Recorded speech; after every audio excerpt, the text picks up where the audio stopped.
Now, ever since the Season 2 finale of The Mandalorian, I think many of us have been wondering just what happens to Grogu now. When and where will we see him again, now that he's left Din Djarin's side and has been taken away by Luke Skywalker for Jedi training? Which then also leads to the other big question we have, which is what happens to him long term, since, thanks to the sequel trilogy, we know Ben Solo is eventually going to turn to the dark side and slaughter half of Luke's students and take the other half with him. Or at least that's what's going to happen according to The Last Jedi. A movie that by its name alone implies that Grogu would have to fall into one of those two categories. Either he'd be killed or go off with Ben Solo, or should I say Kylo Ren. Otherwise, Luke would very much not be the last Jedi at this time, and Rey would be anything but some sort of final hope for the Jedi Order and or the galaxy, since I think it's quite clear Grogu has quite a bit of potential himself. Maybe not as much as Rey, because it seems no one has that much potential, but I'm sure he'd be pretty close, right? But seriously here, I don't see either one of those being Grogu's fate. I certainly don't see him being killed by Kylo Ren during the temple incident. I think fans, especially those who didn't like the sequels, would be furious, and I don't think Lucasfilm really wants to anger them when they're just starting to maybe get back in their good graces with The Mandalorian. Nor do I think they'd have it where Grogu goes off with Kylo Ren and falls to the dark side or something like that. That would again lead to many fans being not so happy. I don't think anyone wants it where we just had this very touching and emotional story between Grogu and Din Djarin, one that ends with Luke coming to train him, but none of it matters because Grogu's eventually just going to go with Kylo Ren and or be killed. Not that we have any idea what happens to those Jedi who did go off with him, because no, according to a comic book series that came out not long ago, they don't become the Knights of Ren, as you might have guessed, nor do we even see them or hear about them in those comics. It's almost like they, meaning Lucasfilm, may have ditched the idea, or will imply that Luke thought some of them went with Kylo Ren for one reason or another, but that they were among the victims instead.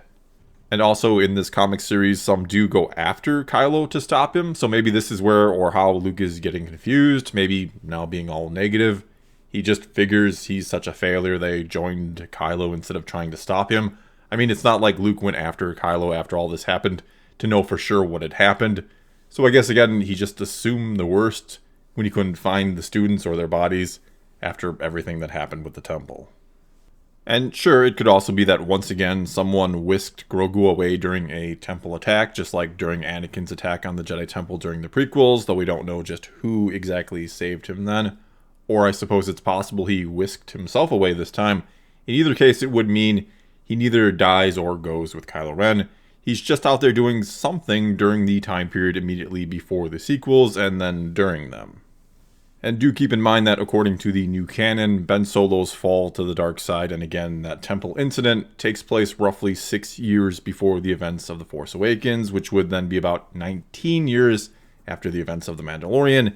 And 19 years is a lot of time for Grogu to get more training, not to mention maybe grow up a little bit and to be a little more, perhaps, self-sufficient.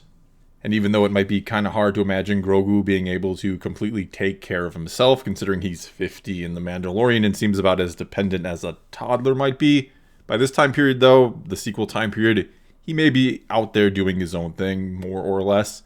Or maybe another Jedi, again, has either whisked him away or went with him and can help him with whatever he might need, whatever a 75-year-old Yoda species would still need help with. And really here, Grogu's existence now presents quite the dilemma for Disney and Lucasfilm. Not necessarily a bad one, but it's still an interesting predicament. Because I think, without a doubt, he is the most popular original character of the Disney era of Star Wars, and also the most profitable, and probably by a long shot. No character from the sequels or anything else Disney has created even comes close to him. And though you don't want to think that money will be a great influence on story decisions, it no doubt has been and always will be. Which is why, even though I did predict it, part of me was still surprised that Grogu and Din Djarin did indeed part ways at the end of Season 2, thus most likely removing him from the show for the foreseeable future, though I do think he will return at some point. These two will see each other again. And let's be real here, having no Baby Yoda in Season 3 could and almost certainly will mean some degree of a drop in viewership next season, because there are those who just watch the show for Grogu or only for the relationship between him and Mando, and with that now over, they may not care too much about everything else that's been set up, though of course Disney hopes that they do and will continue to watch. However, here, though the loss of Grogu could be a detriment to the show, I do have to point out that the actual parting of Grogu and Din Djarin came with a rather huge upside, and with some of the most loyal and dedicated fans of the franchise, because it basically redeemed Luke Skywalker in the eyes of many fans, and more importantly to Disney, it likely made the character very profitable again. Not that he ever became not profitable per se, but I don't think there are too many people out there buying merchandise featuring sequel trilogy Luke on it. I know I wouldn't take it if he gave it to me, much less pay for it, other than his Black Series figure because I collect all of them. But I'm certainly not buying a shirt with sequel Luke's likeness on it, but one with an image of him carrying away Baby Yoda with the caption, "A Jedi shall you be," or something like that. Yeah, that would get my money. Anyway, here, Disney and Lucasfilm no doubt realize they struck gold with Grogu, and they'll want to mine him for all he's worth, which not only means I think we'll see him again relatively soon, perhaps even in the Ahsoka show, or maybe even still in Season 3 of The Mandalorian at some point, but we'll see him for years and years to come yet. Both in terms of real-world years and the fact that he could live many hundreds of years in-universe like Yoda did, meaning he could potentially show up all over the future Star Wars timeline. Which just all sort of reiterates what I said earlier about there being no chance that he'll be killed off by Kylo Ren or that he might fall to the dark side. Which means, again, in some capacity, he will be around during the sequel trilogy, which maybe does take tension away from the story of Rey, much like how other Jedi being around or still alive during the original trilogy would, or you think would, could take tension away from the story of Luke.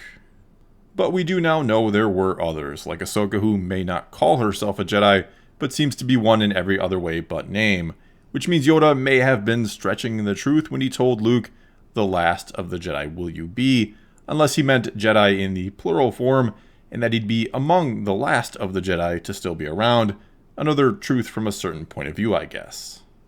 But of course there is a whole other sort of option here, which would be for Disney and Lucasfilm to essentially go all in on Grogu being the future of Star Wars. And when I say future, I mean, again, partly the future in-universe or on the Star Wars timeline, and partly as a character that they'd ride and feature heavily out of universe. And I think, obviously, going into the sequels, that character was meant to be Rey, along with several of the other main characters. But as I said a little bit ago, I don't think any of them come close to the popularity and marketability of a character like Grogu. So could they or would they go all in on Grogu and the story of Luke training him, to the point where they might alter the story of the sequels or even wipe it away entirely and tell a new sort of story with Grogu heavily featured? And I think one of the biggest questions or concerns about doing something like that is whether or not people like the idea of Baby Yoda, or if they actually like and would get into the character of Grogu himself. And what I mean by that is, part of the charm of Grogu is that he's a Baby Yoda, and that they love his story with Din Djarin. It was very well done and very emotional throughout. But will people care as much about him as he gets older and becomes more of his own sort of character? Will they like him as much when he starts talking and doing his own thing? Or is it really only all the context around him that made him so beloved? And don't get me wrong, I certainly believe most fans will enjoy adult Grogu when we someday get him, which they're probably in no rush to give us. But do they believe in him enough to sort of contradict or maybe even overwrite the sequels for him? Or will they try to work him into the existing story, and maybe in an effort to get more people to like the sequels? And look, when it comes to the whole erasing the sequels thing, I know it's something a lot of fans out there are all for, while others, of course, don't want it, or would prefer to see the sequels fixed, not overwritten. Then there are those who just don't think Disney would ever do it, that they'd never erase their own movies like that. They find the idea laughable and think those who believe it to be possibly having delusions of grandeur.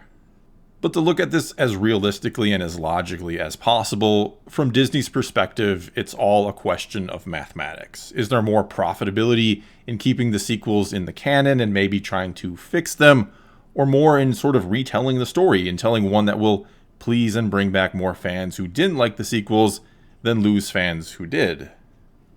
And then there's, of course, the current generation growing up who were introduced to Star Wars through the sequels. Does Disney think they will have a significant presence in the fan base in the years to come? Or do they think maybe The Mandalorian is bringing in more young fans, or could bring in more young fans than the sequels did?